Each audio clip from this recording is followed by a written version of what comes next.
Kia ora and welcome to the Oho Icke Books podcast. My name is Fareus. I'm going to stay on the multidimensional tip for another week.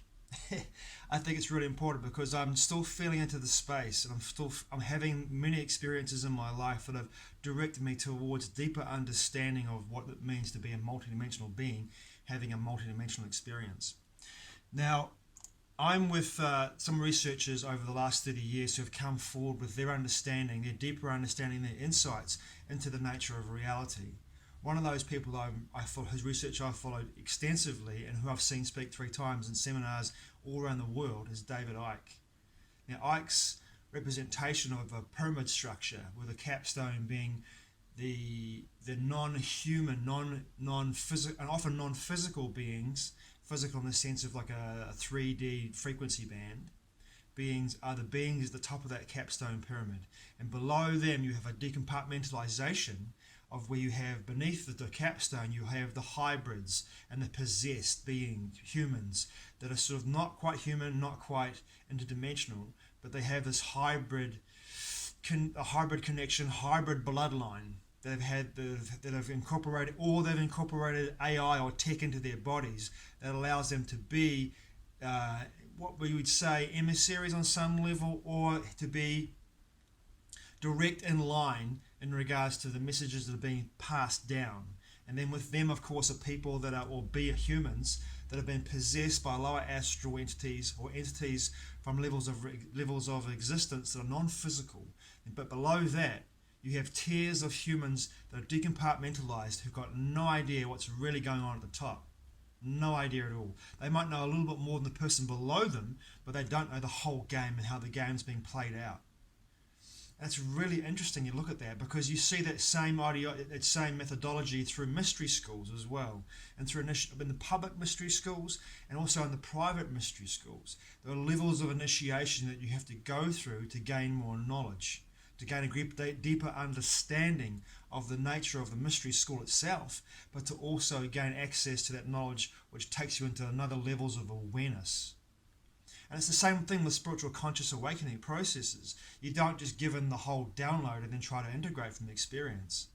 The idea is with spiritual growth and personal growth work is that you move through a process where you understand, you integrate, and then in that integration you get the wisdom and you put it into action in your life through application and embodiment. It's the same thing. But it's interesting for me to look at this multidimensional game of chess that's being played out in society today.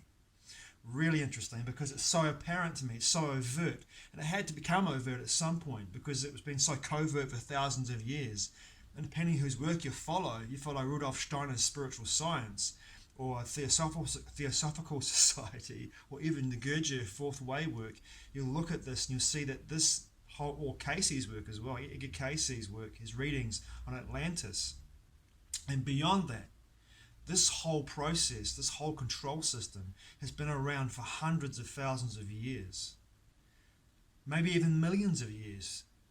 I don't know, but it seems to me like at least we have an idea that it's been around for a long time, which is basically what we find ourselves in today, in a situation where this long game has been played probably since the last golden age sort of fell and the Yuga cycle began. We went into the age of transition, into a silver age, and then of course into the iron age that we find ourselves in, if you follow those Yuga cycles and follow the ages of transition into those cycles. We are heading from an age of expansion into an age of density and restriction of knowledge. And as we move out of this iron age into an age of transition into a more lighter age, a bronze age, am I saying silver age? Gosh. Into a bronze age, and our age of more openness and expansiveness, but we've got a long way to go before we get to a golden age, a long way. But as we move out of this age of expansion, it becomes quite overt that the control system, plays itself out in our society, in our lives, blatantly in front of us. And those of us with eyes to see, I don't mean eyes in our head, just in our head, but eyes from our heart, eyes from our being, our subtle bodies. We begin to understand and see these machinations taking forth and taking place in our lives, and we see the levels of this multidimensional game of chess being played out. And it's quite wild to me to see it being played out, because there are so many levels. And the nature of this, I really feel, is as my own personal experience of understanding this more poignantly. The idea behind this is the level of at this day and age, in the 2020s, in 2022, it's about confusion. It's about confusion. It's about creating mass confusion for the global populace to not know what's going on. And those who aren't using discernment are really in the mix. They're not, and they believe this, they believe that, they hear this, they hear that, and they are really. And I'm not adverse to saying that I'm not confused sometimes as well. I'm confused at the moment in regards to where I'm at due to the nature of what's going on for me consciously, what I'm experiencing. But I see people around me, and I see all this flood of information coming out on the internet, and people saying things through the mainstream media, through books, and other forms of media as well. Social media, people coming forward, a lot of teachers, mentors, explaining stuff, astrological movements, you name it. There's a whole plethora of information coming out now. It's about using the discernment to find out what really rings true to you. What do you align with?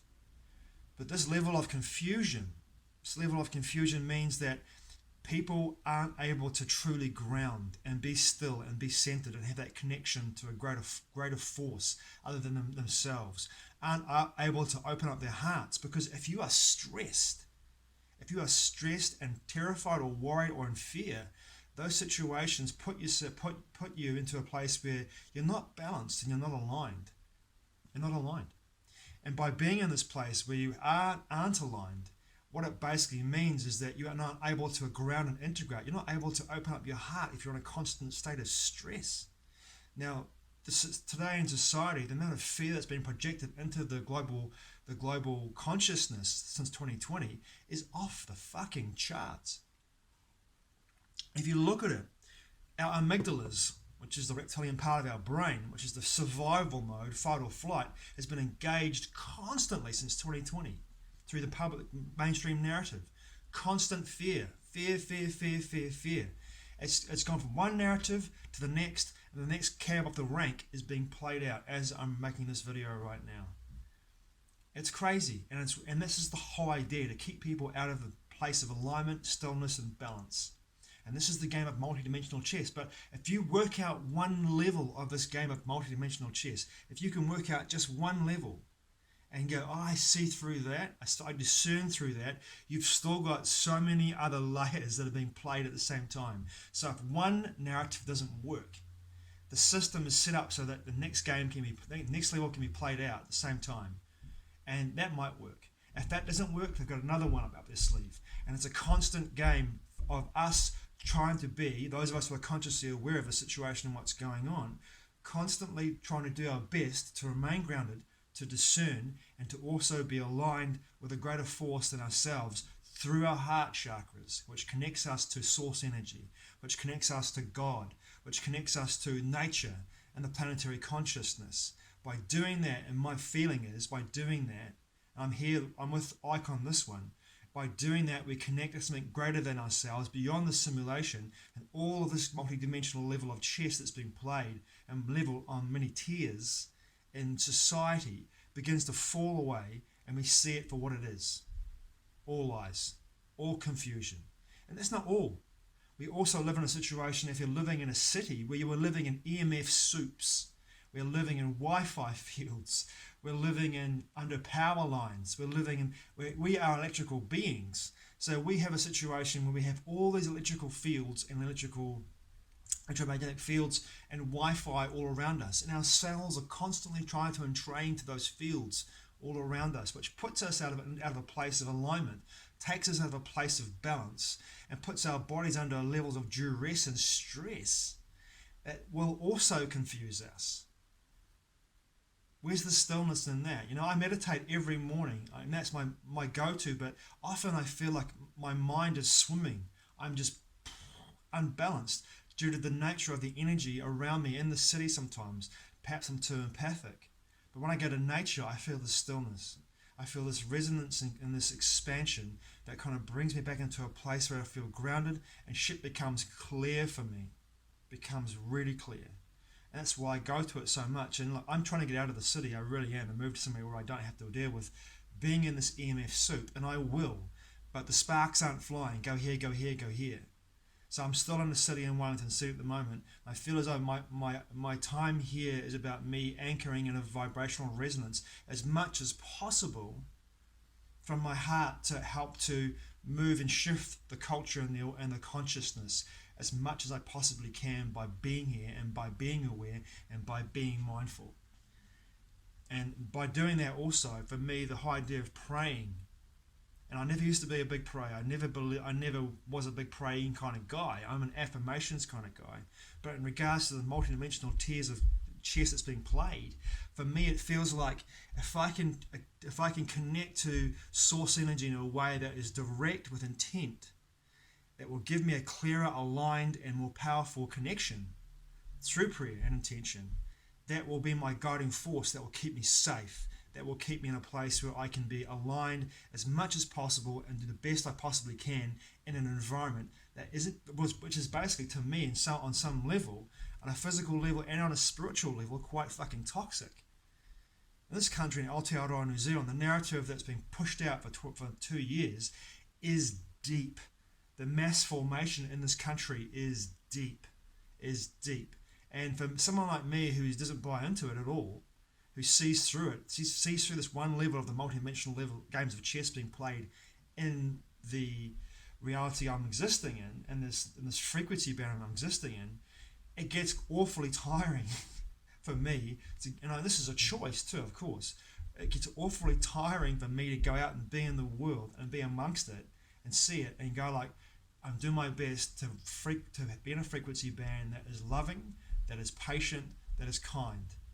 When I'm facing people and having experiences with people that are looking at me and perceiving me to be a threat to them due to the nature of my position and what I'm doing. I'm not wearing a mask, I'm not distancing, I'm not worried about any of that kind of stuff, and they see me as being a threat. So I'm empathic enough to feel that. And for me it's like, well, okay, I have to be very careful and be very patient and hold my space and leave them to their decisions and their choices in regards to how they choose to act. One really interesting thing that came to mind over the last few days for me was the Masons' motto, Ordo ab Chaos, order out of chaos. And let me read this to you.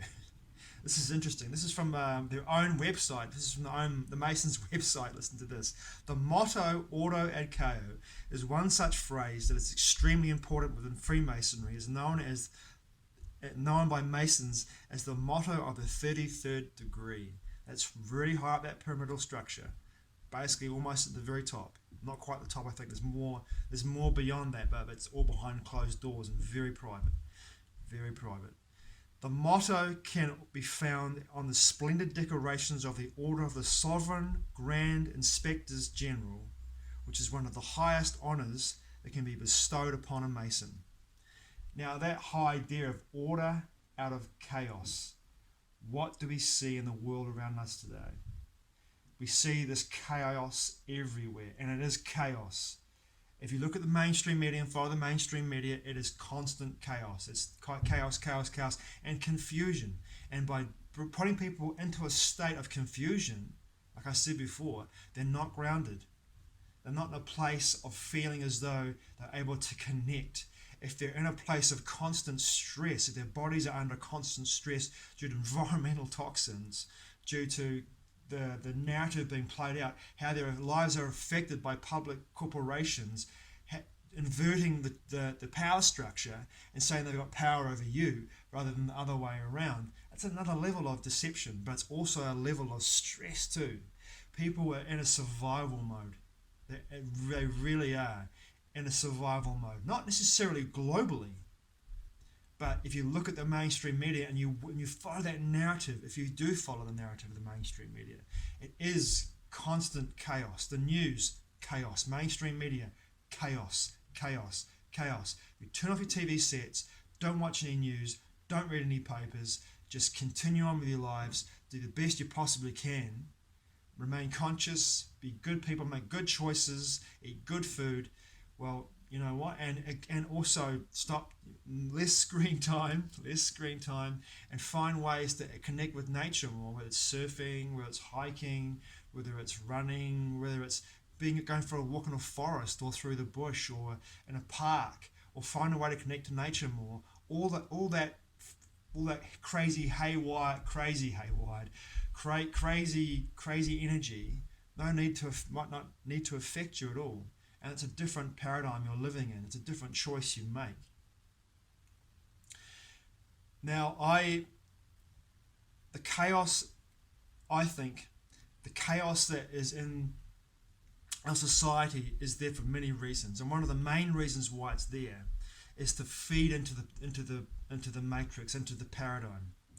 It's like a feedback loop. So by having this chaos and creating humans, to put humans into a state where they are constantly generating this energy, does a number of things. One, it feeds these astral entities. It feeds them the energetic impulses we have, the energetic matrices that we create from being in a state of complete chaos and not being grounded.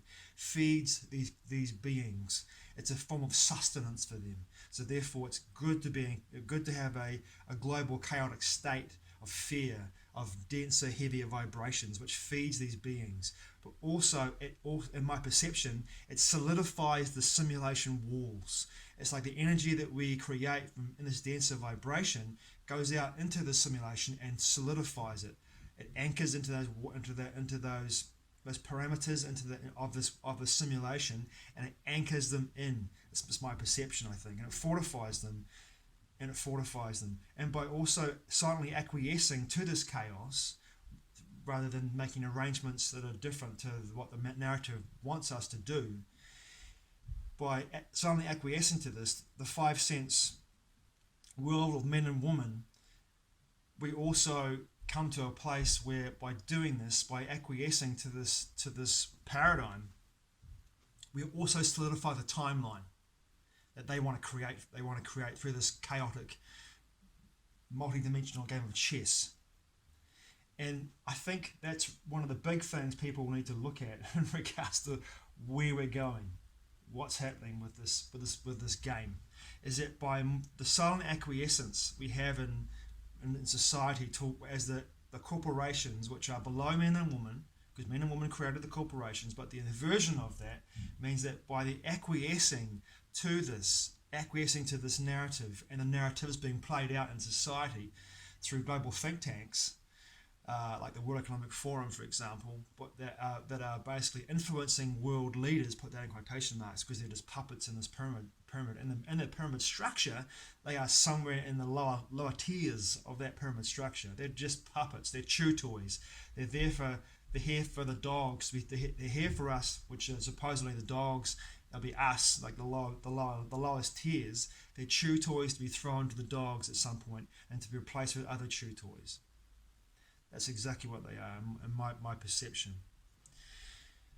So I think, for me, the most extensive way I express this knowledge was through my books. Now, when I was writing with Lord Buford Somerset, my horror macabre short stories, the level of confusion, I think, was the short stories that I wrote, and the variation of those short stories really brought to play, and my deeper understanding now, years later, of me writing these short stories, the levels of confusion and how the game was being played out. In those short stories that I wrote, they're so multi-tiered. There's so many different levels of horror macabre, so many different levels of experience that I wrote about that were just completely crazy and wild, but really quite dark and dense, and how that was being played out in those short stories, how those story arcs went, and how those characters behaved in those short stories. For me, was like looking back at that now was my interpretation of what was going on in this global society, because it was so multi-tiered and multi-dimensional. All these things happening at the same time in different levels of existence, but all happening. And it seems to me, looking at it now, looking at these books that I wrote, the short stories that I wrote, as if that was for me a metaphor what was going on in our society and our global society and our global culture. confusion and distraction, but also so many levels of milking the cattle, which is basically the human populace, to get the desired effect, to feed into the matrix, to feed into the feedback loop, to feed these astral beings who live off this energetic source.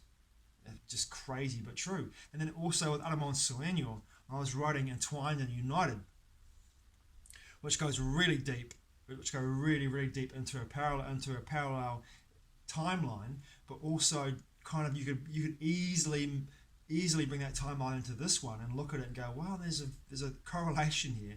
And that was my intention, was to correlate this energy between these two timelines into one, so you could look at it and read the book and go, this sort of relates to where we are now, what's going on here, and a potential future timeline as it manifests into a paradigm shift, into an age of greater expansion, which is the whole idea of United, the second book I wrote in the series, and all the books that I've written in the Shadow and Soul series. In United, at the end of that book, we move into an age of great expansion due to the nature of Pablo Wairua's work, when he defeats the Archontic Cabal with a brilliant ruse.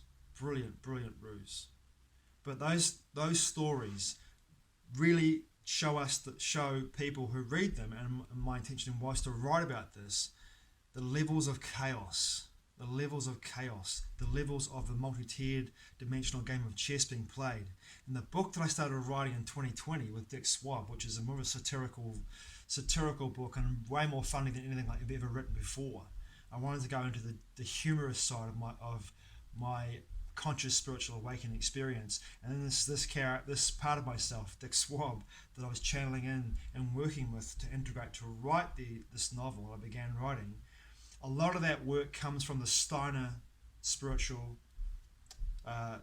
philosophy, spiritual sciences, his understanding of where we're going and what was happening with regards to Aruman and Lucifer coming into this dimension and utilizing technology to create the transhumanist nightmare, and the use of this particular philosophy and this particular modem, and this is part of, like, to me, this is all part of the game of multidimensional chess.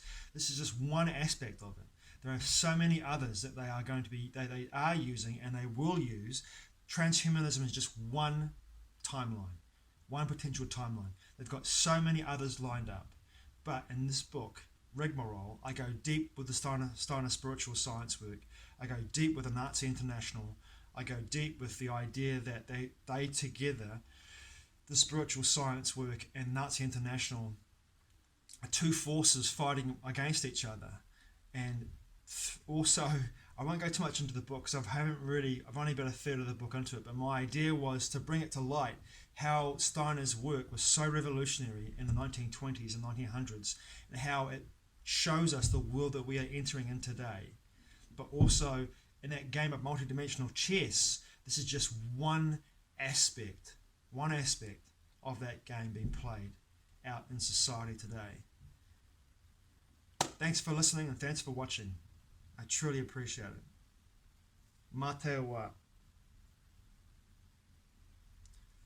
I'll see you again soon.